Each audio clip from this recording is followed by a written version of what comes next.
Storygram Network. Hosting for this podcast is generously provided by Transistor at transistor.fm. Hi, my name is Laurelee, and this is It's Not About Food. So it's not about food, and it's not about weight. What is it about? Everything else, because it's never ever about food or weight, never ever, not even one time, not ever, ever, ever.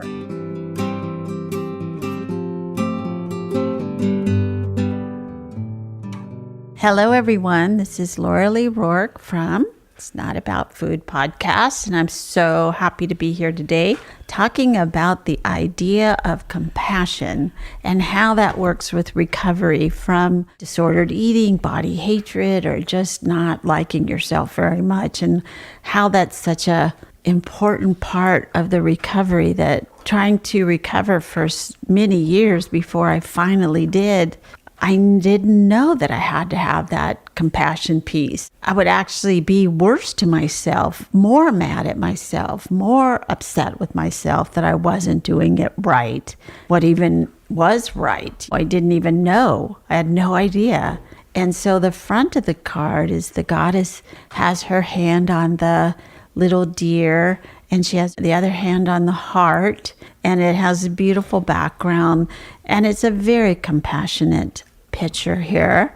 And the other side says, compassion is the necessary foundation for all healing.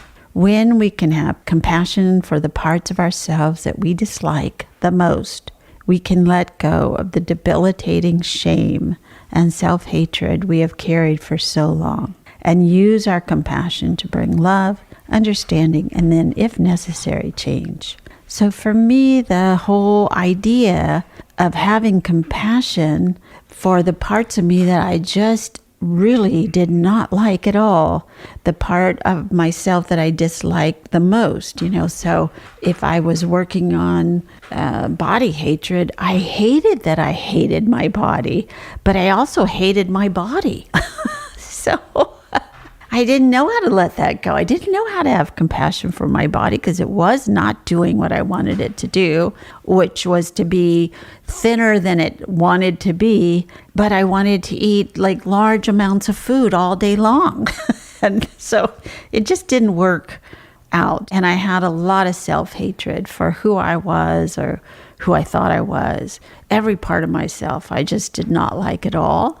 And so when somebody said you need to have compassion for the part of you that has no compassion for you, it was like, I see your lips moving and I know that that's English that you're speaking, but I have no friggin' idea what you just said. So here is somebody that we have today who really, I feel, has stepped into that compassion piece for a very long time and has brought that out to the world as well.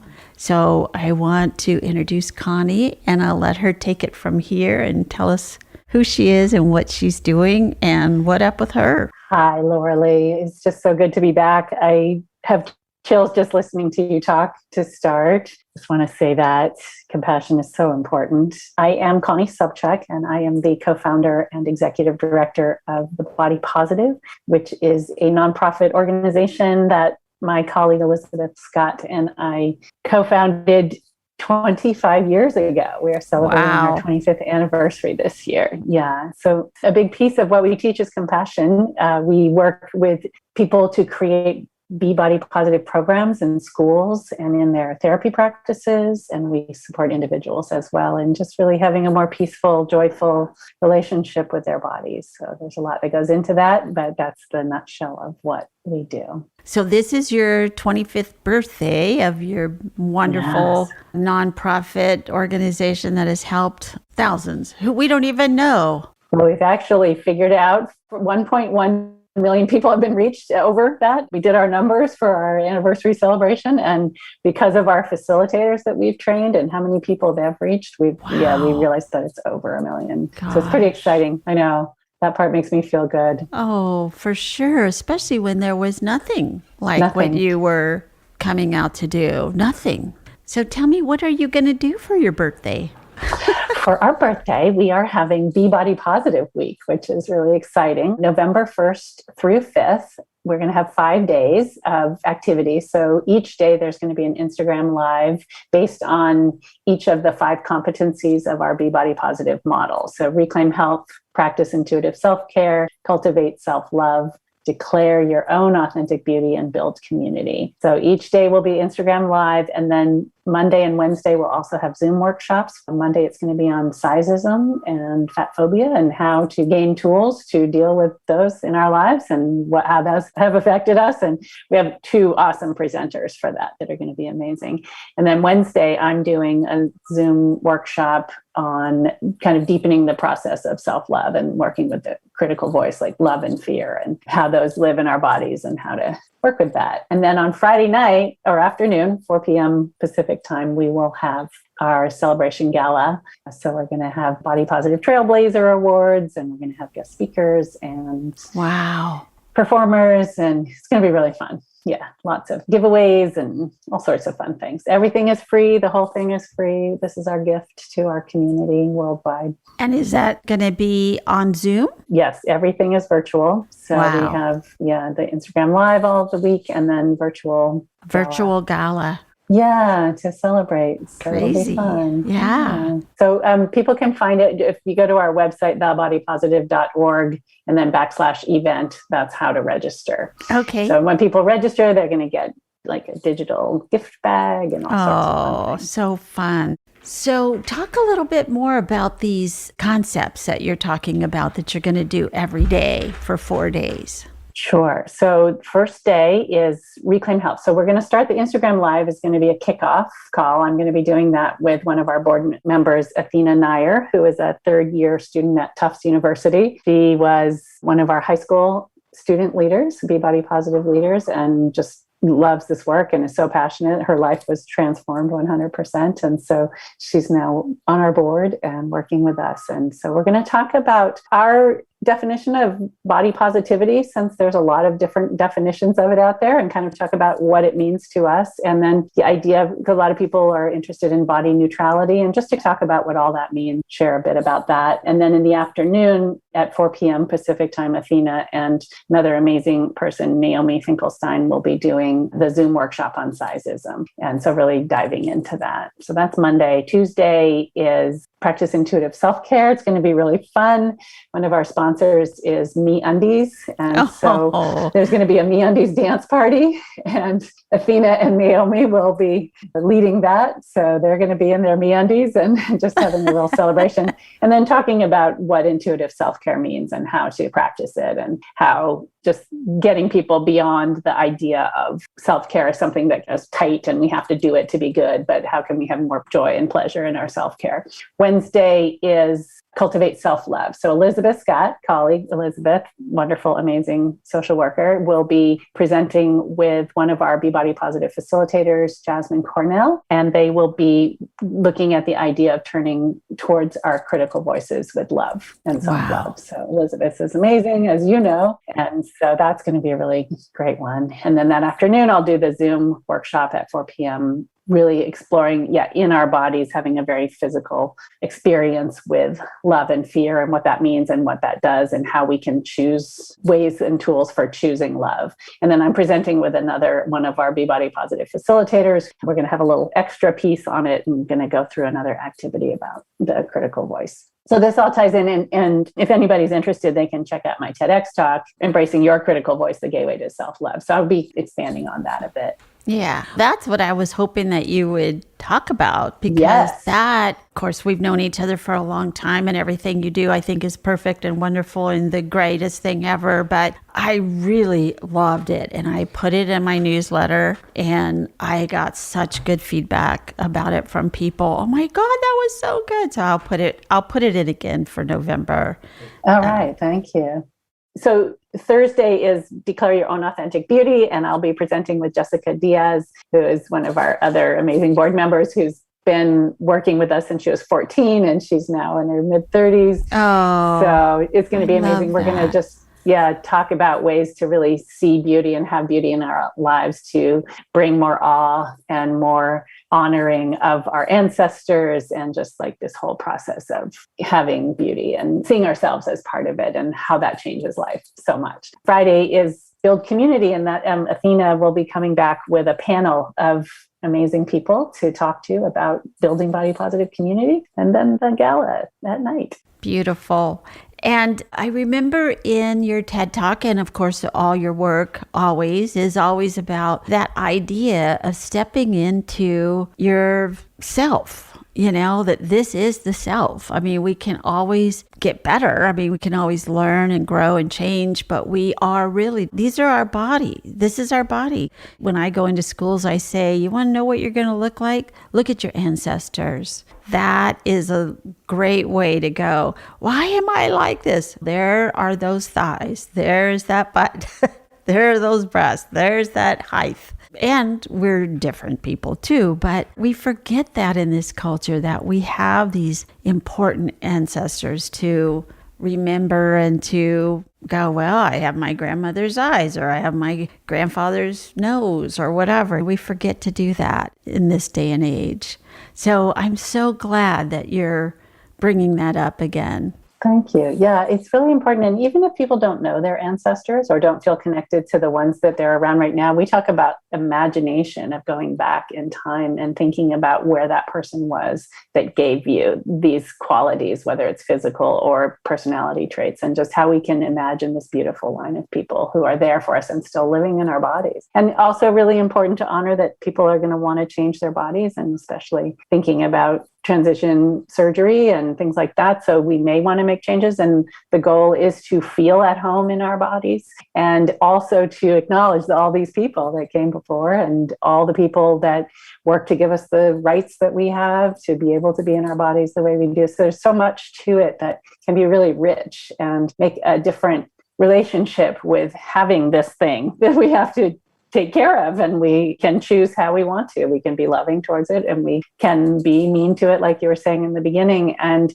yes, being loving towards it has a lot of obstacles in the way. And I think that's what our work has been, is just to create these spaces where people look at their body story, look at their history, look at the messages they've gotten, and then see where the obstacles are. And then we are there to support in how do you remove these obstacles, and how can you find the support you need to change your environment, to change the inside of your head environment, whatever it is, but also looking at the more systemic systems and social environment that cause people to be disconnected and disembodied. Yes. As you're talking, I was thinking about my grandmother, who the story is, and I don't have any proof of this, but the story is that she came over from Ireland it might be my great grandmother, that came over from Ireland with a note on her chest saying her name and who was going to pick her up and where she belonged and where she came from. So they could send her back if that person didn't show up. And the person did not show up. And she sat there for a few days until somebody said, I will sponsor her. And then they more or less gave her to a family. And it turned out really well. The family was fabulous. And she got to stay in America. And then she met my great grandfather. And then, that's why I'm here. And I think about, and she was 12. And at 12, I think, if I had a hangnail, I couldn't go to school. So my hair was not straight enough. I couldn't go to school, If my bangs were too short, I wouldn't come out of the house for a year. It just was I had no idea what that was going to be like, or what the world was going to be like, and how much more adventurous and just sort of throw themselves into the thing that they were. These ancestors that I think I'll go across the country in a wagon with a petticoat and 50 pounds of clothing on, Right. in boots that don't fit very well. Okay, I'll go with you. Anyway. Yeah, there was so much more about survival in past generations. And here we are. Yes, there are a lot of people who are in survival mode and really want to honor that and don't have enough food to eat and are really working to be able to nourish themselves any way they can. And there are those of us who have privilege and who have time and resources to have what we want, and then how easy it is to forget some of these things that are really basic. I just remember a long time ago, I was working with a company and I was working with adults, and it was really powerful. I was coming in and doing workshops after work once a week for a while. And there was one person there who was very athletic, built strong, and hated her body, and because she wanted to be tall and thin, and like that sort of was my thing. And she was really getting it. And then like after I had stopped doing the workshops, maybe a month or two later, I ended up meeting with her and a couple of the other women. And she said that she was back at Weight Watchers. And I was so sad. I was so sad. And then the next morning, I was driving my daughter to high school early in the morning for a lab. As I drove away, there were a whole lot of homeless people on the streets just waking up. And I kept thinking, where are they going to get their meal for their breakfast? And then the juxtaposition of this person who had so much and so many resources. I'm not blaming her because she's part of this whole system too.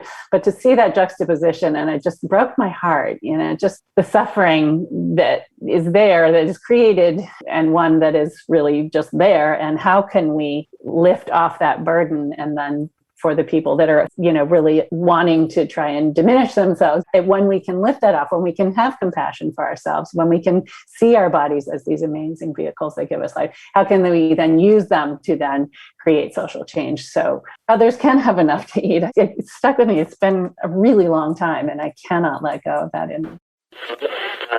Storygram Network.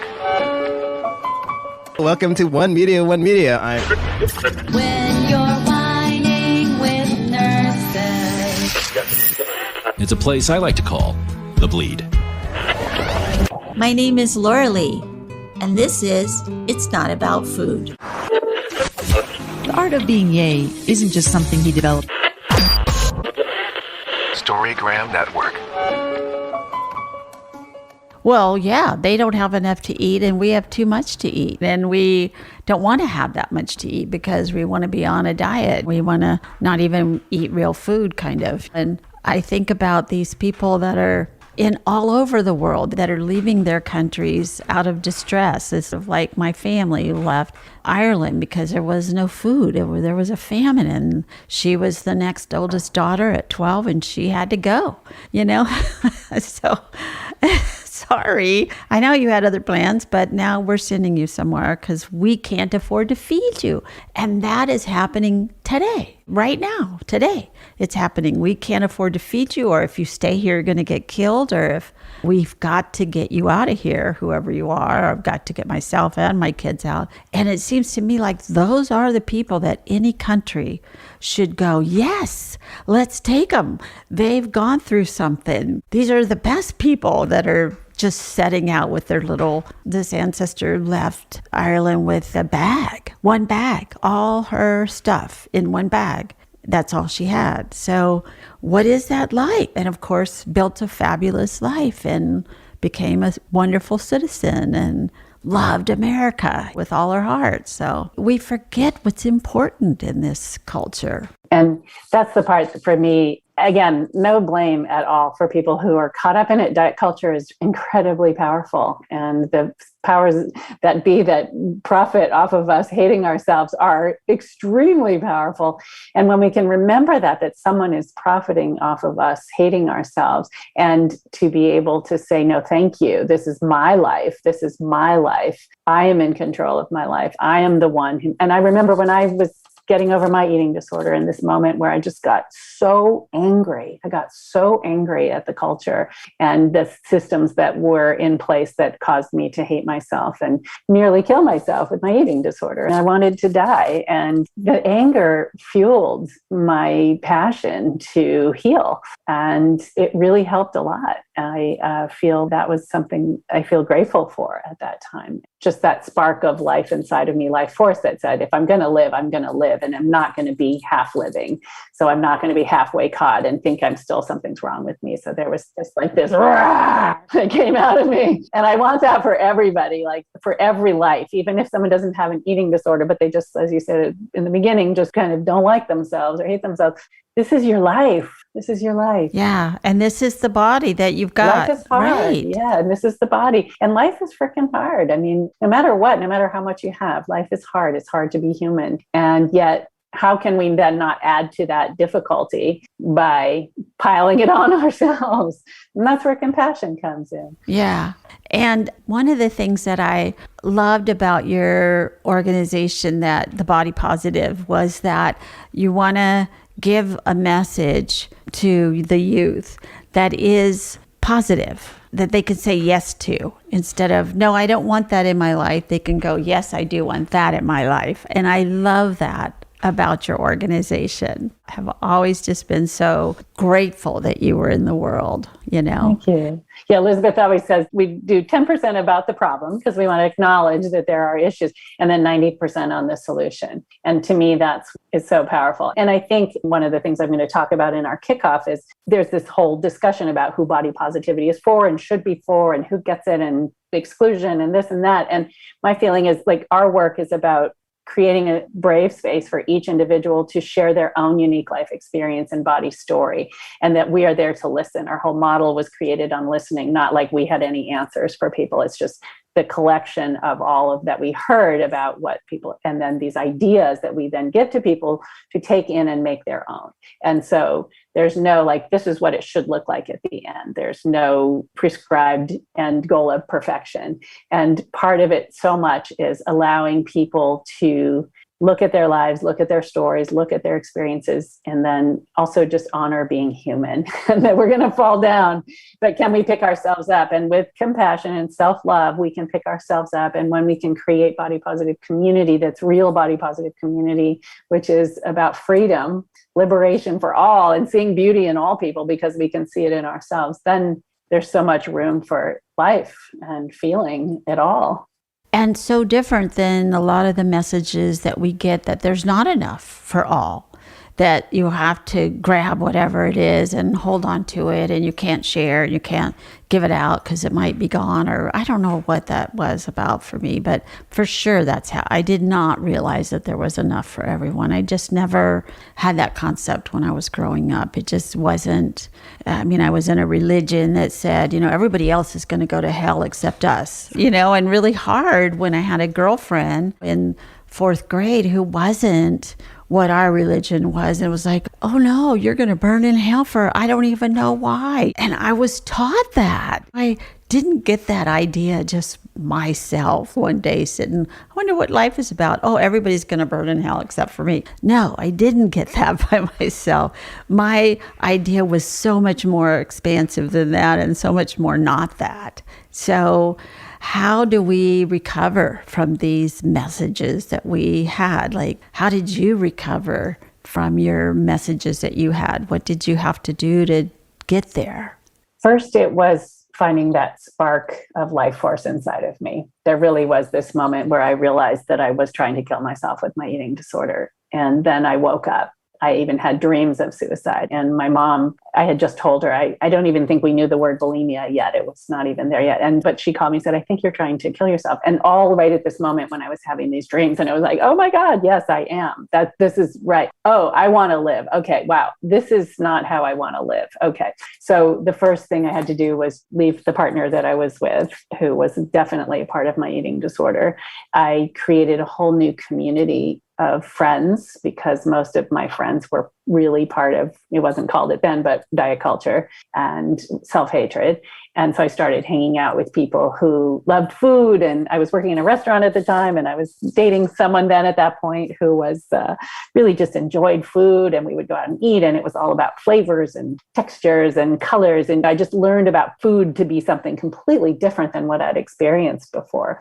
There was no fear. And I would have to sit there and have this food in me and have these moments of anxiety. Oh my God, I'm keeping food in me. And I did put on weight, and then my body balanced out somewhere in the middle after a while. And it was just so beautiful. And over time, with practice and being able to sit through the discomfort, I think that was really what was the challenge, was to be able to say, oh, I'm feeling uncomfortable. And then having tools like to go out for a walk, or to be in the neighborhood and see the flowers, or to call somebody that was one of my new friends to talk over what I was feeling with. And then after I got over bulimia, then I found a therapist that worked with me to deal with the soul loss. All the rest of it.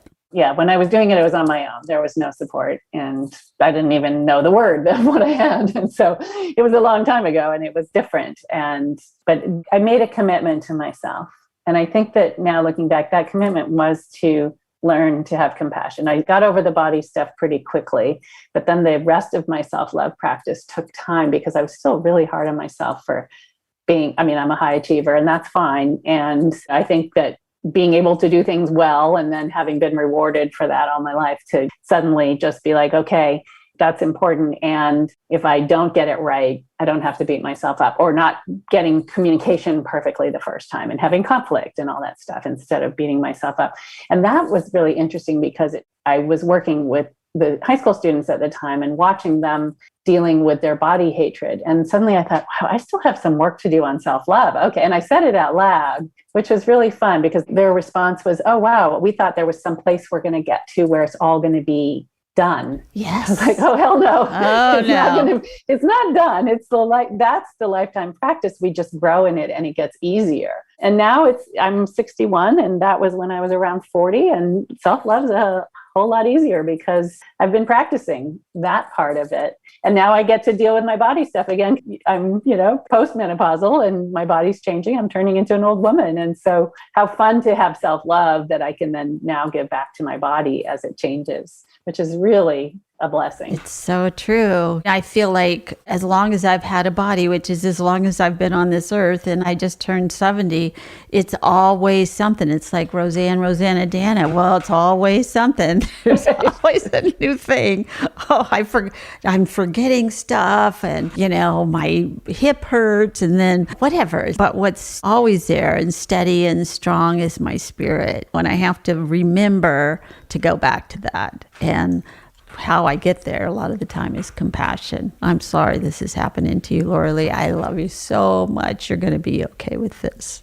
This too. In my TEDx talk, that's where I talk about thinking of that part of us, that critical voice, when it does pop up, like, oh, it's a little child, Yeah. And I realized it was like my daughter when she was having tantrums. And it's like, oh, hi. Oh, you're having a hard time today, aren't you? So I think of it as my fear. And I'm like, oh, hi, fear. It's a rough day. Yeah. So for me, always knowing that those arms of self-love are wrapped around me, no matter how much I'm struggling. I've been having, to be honest, like a really hard time since September with putting on this event. And there have been some glitches in terms of production, and pretty much everything's been coming through me, and like a lot. I've had to do a lot, and I've been making mistakes. And so it's been really fascinating because I've had this consciousness, and it's really been present the whole time just to help me get through. And that self-love, if I didn't have that right now, I don't know what I'd be doing, because you'd be crazy. That's what happens. Right. We just go crazy. We just get so burned out and exhausted, and maybe can't even do our work really, and you've learned how to work with that. It's so beautiful, because of course things are going to go bad. I mean, I'm assuming that you're working with humans. Exactly.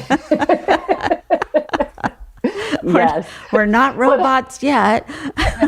Whenever I get to that breaking point, I think maybe because I was a math major and an engineering student before I dropped out of college because of my eating disorder, to go back and change my field. But I think maybe numbers. Maybe I should just spend time with numbers. And I don't have to worry about offending them or having conflict. Exactly. But numbers are attached to humans somehow. So exactly. It would always be a human. Well, humans are the ones who made up numbers. Exactly. Yeah, exactly. It's my fantasy. Is there anything that you would like to especially talk about right now before we end? You've talked a lot about this gala that's coming. And Sure. I think I just want to say, this piece about compassion, like tying it back to that we get to be here for ourselves, and the work of being gentle with ourselves, I think, is really what the world needs right now, because we need more gentleness in the world. And so how can we be activists? How can we make change in the world? But how can we start with ourselves and really practice? And I'm not saying I've got it down. I'm practicing still. And I see, but being conscious, I think this is where I am right now. And also I do a women's group, and I'm starting to do more of this other work outside of the body positive around connecting with our wise woman, our wild woman. What I'm really getting is this consciousness is so key. So it doesn't matter if we blow it or whatever we're doing, but just if we can be aware and just watching and seeing what's happening and things that are working and things that aren't, and making shifts and getting into alignment. And I just believe the world needs us to be in alignment with our spirits, with our souls. So the name of my book is Embody, Learning to Love Your Unique Body and Quiet That Critical Voice. And I chose Embody because I found a definition that says to provide a spirit with a physical form. Oh, wonderful. I And love to me, that. that's what it is. What is that saying? That we're not physical beings trying to be spiritual. We're spiritual trying to be physical. Yes, I So just much found harder. that quote the other day. I love that. Yeah, I just found it the other day for my women's group. So yeah, I invite people to read the book. It's really about the body positive work, the competencies, and my own story. And there's stories of a lot of different people in that as well. I really hope people will listen to the TEDx talk. I've heard that it's very soothing and gives people tools for dealing with it their totally critical does. voices. And then, yeah, just participate in our week-long events and check out thebodypositive.org for all of that. And especially if people are interested in getting programs started or want to teach our work. We love getting new people in to teach our work. Or we have our online, The Body Positive Institute. And so you can find that on our website. And so there's courses for individuals who want their own support or to become leaders to take our work into the world. So fantastic. So many things to choose from, and all of them are about the same thing, which is really self-love. Yes, exactly. Going back to that. Yeah. Would you mind reading the bottom of this card? Today, I will practice. Today, I will practice meeting each part of myself with compassion. When I feel critical of myself or others, I will consciously choose again to see the situation through the eyes of loving compassion. Oh, yes. Isn't that... oh, even if we just only had this as our everyday prayer to ourselves. Well, I can tell you it's going to be mine for the next couple of weeks. This is what I need to get me through the next rest of production. So thank you for that. That was a gift. That was an absolute gift. And thank you for being in the world with me. Really appreciate it. It's my pleasure. I feel the same about you, Laurelee. Okay. Thank you very much, and I'll see you soon. Thank you for listening. And be sure and follow me on Patreon, Instagram, Twitter, Facebook, and itsnotaboutfood.com. Thanks.